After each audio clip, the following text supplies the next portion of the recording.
Nilinaw naman ni Pangulong Marcos Jr. na wala siyang basbas sa isinusulong na impeachment laban kay Vice President Sara Duterte.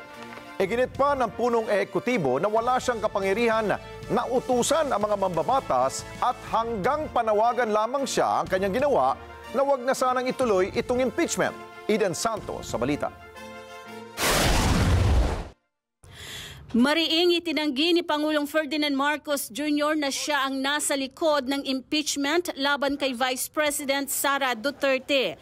Yan ay matapos na mai-transmit sa Senado ang impeachment case laban kay VP Sara matapos bumoto ang 215 na kongresista pabor sa reklamo. Idiniin ng Pangulo na nagsimula na ang proseso ng impeachment at wala nang magagawa ang mga kongresista at senador kundi gawin ang kanilang mandato. No, the executive cannot have a hand in the impeachment. Walang role ang executive sa impeachment.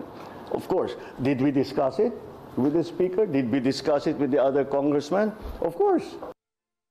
Ipinagtanggol naman ng Pangulo ang mga kaalyado sa Kamara na pumirma sa impeachment. Anya, hindi siya sinuway ng mga ito nang ituloy ang proseso. No. I'm sure that the parties that filed the impeachment cases felt strongly about it, and despite my importunings and expressing my opinion that we really would rather not have the impeachment, they continue to do that. So it's not defiance. May ganyan ang kanilang paniniwala. Sa kanilang paniniwala, kailangan gawin ito. Kahit na sinabi ko na sana wag na, hindi pwede, hindi namin pwedeng palampasin ito. Ganun ang thinking nila. So tinuloy nila. And I don't view that as a defiance. I view that as they're expressing what they feel to be right. Magugunita na ilang beses na sinabi ng Pangulo na ayaw niya ng impeachment at ayaw niya na ma-impeach si Duterte. Sinabi pa ng Pangulo na ang impeachment ay hindi makapagdudulot ng kabutihan sa buhay ng kahit na isang Pilipino. Sa kabila nito, nanguna sa lumagda sa impeachment laban kay VP Sara ang kanyang anak na si Ilocos Norte Representative Sandro Marcos. Kinumpirma ni PBBM na humingi ng payo sa kanya si Congressman Sandro.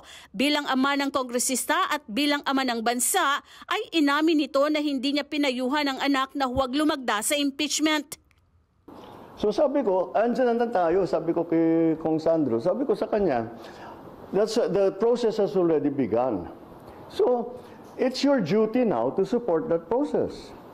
So do your duty. That's what I told him. Do your duty.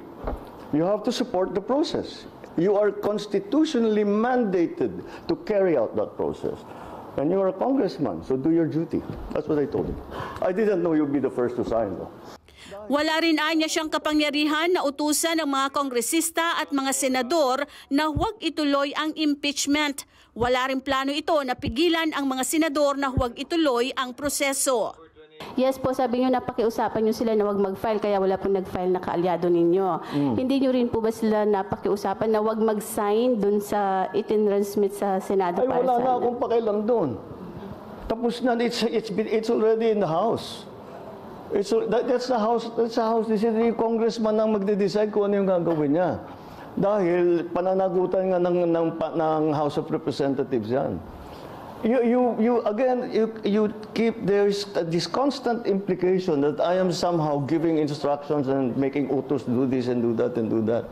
It's not the case at all. That's not how it works. Not at all. Not at all. Eden Santos para sa Mata ng Agila. Matatag, matapang, matapat.